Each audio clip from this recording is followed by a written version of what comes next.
आप लोगों को बहुत सारे लोग कहते हुए यह मिल जाएंगे कि भाई ग्रुप डी की जॉब है, ग्रुप डी की जॉब हमको नहीं करनी है। लेकिन क्या वो लोग ग्रुप डी के विषय में जानते हैं कि ग्रुप डी वालों की क्या हैसियत है? आइए आज हम आप लोगों को ग्रुप डी वालों की हैसियत दिखाते हैं।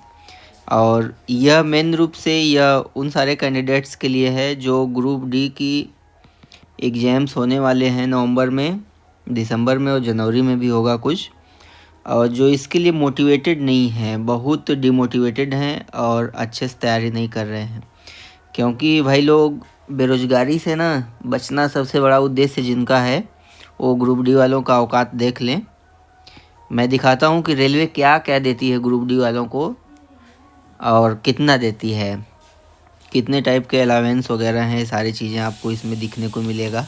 रिस्क अलावेंस कितना मिलता है, पेंशन कितना कटता है और रिकवरी क्या होती है। तो आइए सबसे पहले हम दिखाते हैं आपको। यह एक पे स्लिप है। यह किस महीने का है? फरवरी 2025 का। नॉर्थ ईस्टर्न रेलवे वाराणसी का है। और इसमें बाकी सारी चीज़ें आप समझ सकते हैं कि बहुत प्राइवेट नेचर की हैं, तो उसको मैंने हाइड कर दिया है जिसको आप लोग नहीं समझ पाएंगे। अब देखिए आपकी इस बंदे का जो ज्वाइनिंग हुआ है 7 अगस्त 2024 को हुआ है। और इसका इंक्रीमेंट डेट जो है, इसका इंक्रीमेंट है 1 जुलाई 2025। इसका बेसिक पे है, आप लोग देख सकते हैं, इसका बेसिक है 18,000। लेवल 1 की नौकरी है। और इसमें जो ग्रास सैलरी है वह है आपकी 42,942।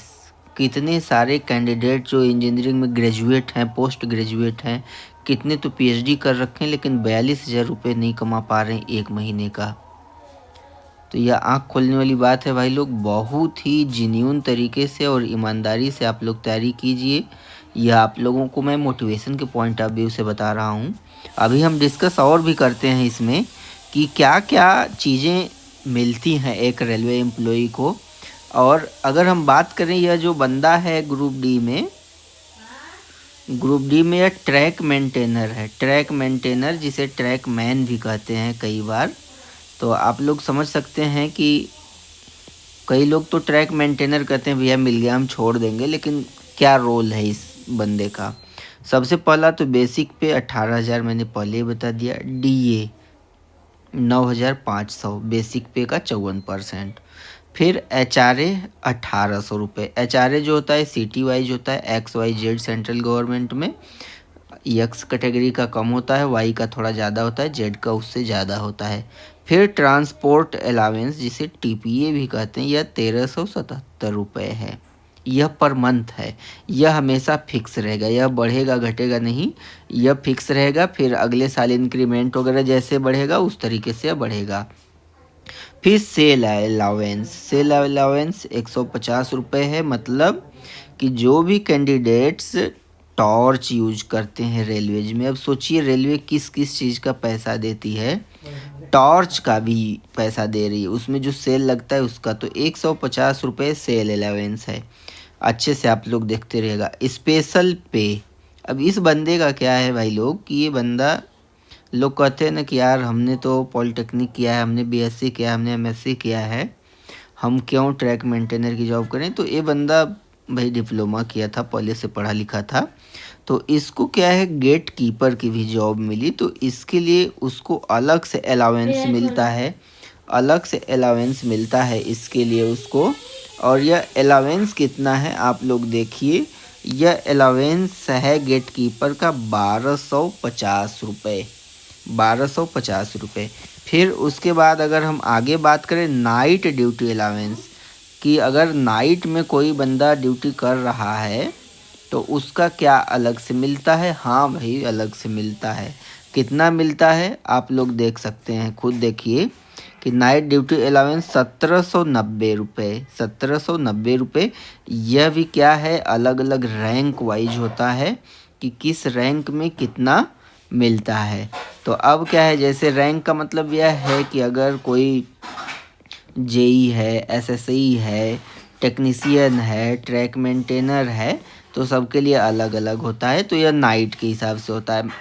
तो 1790 रुपये इसका यह है। फिर अगर बात करें नेशनल हॉलीडेज अलावेंस, अगर कोई आदमी रेलवेज में एनएच के दिन, जिस दिन राष्ट्रीय अवकाश से ड्यूटी करता है, तो उसका अलावेंस अलग से मिलता है। यह कितना है?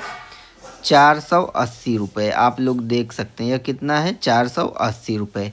फिर देखिए ट्रैवलिंग अलावेंस। ट्रैवलिंग अलावेंस का मतलब क्या है कि जो कैंडिडेट या जो भी रेलवे कर्मचारी रेलवे के काम से एक जगह से दूसरे जगह पे जाता है या ट्रैवल करता है, तो उसको रेलवे अलाउंस देती है। कितना है इस बंदे का ट्रैवलिंग अलाउंस? 5,000 रुपये। देखो भाई लोग, अब बस यह मत देखो कि बेसिक पे 18,000 है तो 18,000, उसका ठीक डबल मिला है सैलरी, 42,000। तो कितना है? 5,000 इसका ट्रैवलिंग अलाउंस। फिर बाइसिकल अलाउंस, मतलब कई बार जॉब की वजह से साइकिल चलाना पड़ता है, तो साइकिल चलाने का जो मेंटेनेंस कॉस्ट है उसके लिए अलाउंस देखो 1,180 रुपये, केवल 180, मैं 1,000 गलती से बोल गया। फिर आगे देखिए risk and hardship allowance for track maintainer. यह भाई लोग ट्रैक मेंटेनर के लिए अलग से पैसा मिलता है। यह सारी जॉब में नहीं है, मतलब सारे पोस्ट में नहीं है, लेकिन जो लोग ट्रैक मेंटेनर हैं उनके लिए यह है।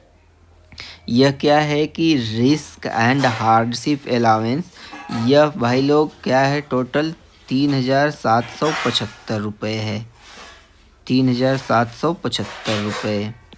तो यह क्या है कि यह रिस्क एंड हार्डशिप अलाउंस है। अब भाई बात करें तो अब देख लो आप लोग कि ये इतने सारे यहाँ पे अलाउंस मिल रहे हैं एक रेल ट्रैक मेंटेनर को। कितनी सैलरी है? 42,942। अब बहुत सारे लोग आपको डीमोटिवेट करते हैं कि ट्रैक मेंटेनर बनोगे, मेहनत करोगे। यार मेहनत कहाँ नहीं है। प्राइवेट जॉब में ऐसा नहीं कि गवर्नमेंट जॉब या प्राइवेट जॉब को अच्छा ख़राब बता रहा हूँ, लेकिन जो वर्कलोड है आज के डेट में प्राइवेट जॉब का, वह इससे कम नहीं है। सैलरी हार्डली आपको 15 से 20,000 रुपये पर मंथ की मिलनी है बड़े महानगरों में। तो यह देखिए क्या है कि यह इतना अलाउंस और पेमेंट मिलता है। अगर हम बात करें कटौतियों की, तो इसमें क्या है कि कटौतियों में एक रेलवे एम्प्लॉय इंश्योरेंस स्कीम है, 30 रुपया यह सबका कटता है। मेरा भी कटता था 30 रुपया जब मैं सीनियर सेक्शन इंजीनियर था। फिर national pension scheme tyre 1 NPS का कटता है 2,754 रुपया। इतनी कटौती होती है। और अगर कोई एडवांस मिला होता है तो इस कॉलम में होता है। तो इस तरीके से देखिए मैं आप लोगों को बस थोड़ा सा मोटिवेट करना चाह रहा था कि 1 साल की नौकरी में कितना कुछ हो सकता है, तो कम नहीं है। बाकी आप लोग खुद समझदार हैं, मेहनत कीजिए। और वीडियो देखने के लिए धन्यवाद आपका। आगे से हम आपको